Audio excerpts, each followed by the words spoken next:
د نبی علیه الصلاة والسلام حدیث مبارک دی چې پنځه شیزونه دا د پنځو شیزونو نه مخکې ته غنیمت وګڼه. اولنی ستا ژوند دی، ژوند د مرګ نه مخکې ته غنیمت وګڼه. چې الله تعالی ژوند درکړی دی نو د مرګ نه مخکې دا ته غنیمت وګڼه، او خپل صحت دا ته د بیمارۍ نه مخکې هغه غنیمت وګڼه. چې ته نن روغ یې، الله سبحانه وتعالی صحت درکړی دی، نو دا صحت ته د بیمارۍ نه مخکې غنیمت وګڼه. او خپل فراغت دا د شغل نه او د مشغولتیا نه مخکې ته فراغت د غنیمت وګڼه. چې ته نن فارغ یې، الله سبحانه وتعالی در ټیم درکړی، وخت درکړی، ته نن فارغ یې، نو دا فراغت دا د مشغولیت نه مخکې ته غنیمت وګڼه. او خپله ځواني دا د بوډاوالي نه مخکې ته غنیمت وګڼه. او پنځم شی هغه خپل مالداري دا د فقر نه او د غریبۍ نه مخکې ته غنیمت وګڼه.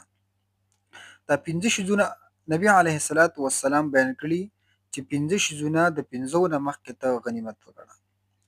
یو پکې هغه وقت دی، خپل ژوند، خپل وقت هغه ته د مرګ نه مخکې غنیمت وګڼه.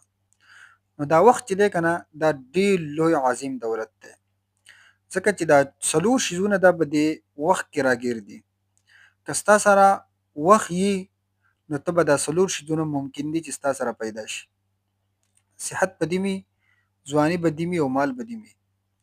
که ستا سره وخت نه نو بیا ستا نه دا ځواني په کار راځي، نه ستا مال په کار راځي، او نه ستا فراغت په کار راځي، ځکه ستا سره وخت نشته، ته زندگی ستا ختمه شوې ده. نو دا وخت چې دی که نه، دا نبی علیه الصلاة والسلام حدیث دی چې کله د ورځ شروع شي او نور راوخیږي نو دا ورځ اعلان کوي. دې خلکو ته د اعلان وکړي که نن څوک د خیر کار کوي او زما نه پیدا علین واخلئ، ځکه زه په تاسو باندې همیشه دپاره دوباره نه راځم، زه دوباره نه مکرریږم په تاسو باندې. زه نن راغلی یم، که څوک په دې ورځ کې د خیر کارونه کوي، د خپل پیدې کارونه کوي، نو دا وکئ. دا یو سکند چې تیر شي دا دوباره بیا نه راځي، ځکه خو الوقت ذهب، وقت چې دی دا سره زر دي. او بل ځای کې ورته الوقت حیات، دا وخت چې دی دا زندگی ده. نو دا وخت داسې شی دی چې کم قوم او کم فرد د دې وخت هغه اهمیت وپېژني او د دې قدر وکړي، نو دغه قوم چې دی او دا کس چې دی دا بیا بام عروج ته رسي، دا بیا دی کامیابېدی شي. او کم یو قوم چې هغه د وخت ناقدري کوي او د وخت اهمیت ورسره نه، نو بیا دا قوم او دا سړی مستحق دا د زوال دی او د پستۍ دی. په وخت الله سبحانه وتعالی د اسلام ډېر لوی لوی حکمونه او ډېر لوی لوی اعمال په وخت پورې متعلق کړي دي. یعنی موز دا د الله سبحانه وتعالی عظیم حکم دی، د اسلام د ستنو نه هغه یو ستن ده. وخت دا موز چې دی دا الله سبحانه وتعالی متعلق کړی دی په وخت پورې. روژه چې ده د الله سبحانه وتعالی پیوست کړې ده په وخت پورې، په یو وخت به دا روژه راځي. دغه شان حج دی، دغه شان زکات دی، چې یو کال تیر شي، یو کال وخت تیر شي، نو بیا په تا باندې زکات فرض کېږي چې ته صاحب نصاب یې.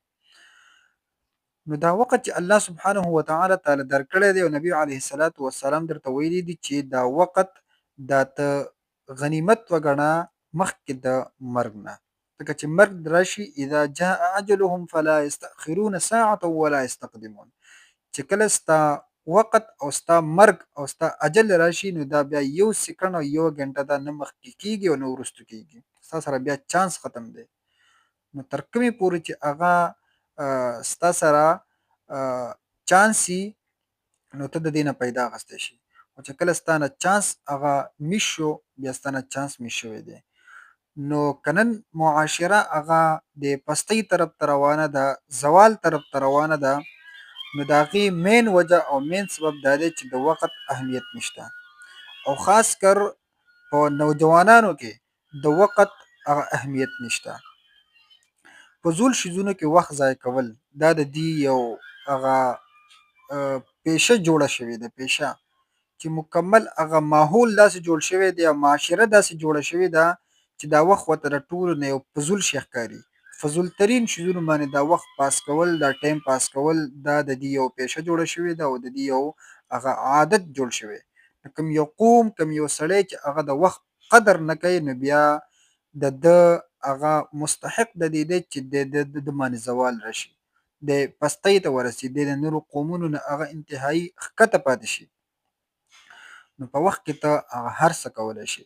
ته پکې اسلامي علوم هم زده کولی شي، ته پکې جدید علوم هم زده کولی شي، ته پکې هر څه کولی شي. ته پکې یو داسې کسان هم تیارولی شي چې هغه به د دې وخت قدر کوي، هغه به د ځان سره نور خلک هم هغه اوچت کړي، هغه به بام عروج ته نور خلک هم د ځان سره ورسوي. د وخت اهمیت هغه په خپل کور والا کې، په خپل بچو کې، په خپل وروڼو کې هغه پیدا کوي. ځکه دا وخت دا سره زر دي، الوقت ذهب.